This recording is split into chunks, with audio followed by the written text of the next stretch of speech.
আল্লাহ রাব্বুল আলামিন পবিত্র কালামুল্লাহর মধ্যে বলেন, আউযু বিল্লাহি মিনাশ শাইতানির রাজিম, আল্লাযী ইউওয়াসউইসু ফি সুদুরিন নাস, যে সমস্ত জিনিস মানুষের অন্তরের মধ্যে ওয়াসওয়াসা প্রদান করে, ওয়াসওয়াসা প্রদান করে, মিনাল জিন্নাতি ওয়ান নাস, মানুষের মধ্য থেকে এবং জিনদের মধ্য থেকে।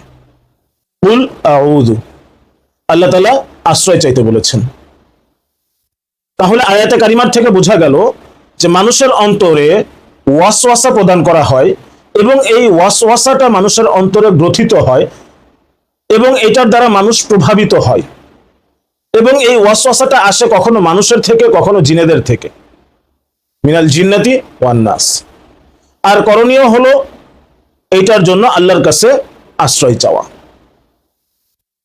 আর আমরা জানি রুকিয়া শারঈয়াই হলো কোরআনের মাধ্যমে আল্লাহ তাআলার কাছে আশ্রয় চাওয়ার শরিয়া সম্মত সুন্নাহ মাধ্যম।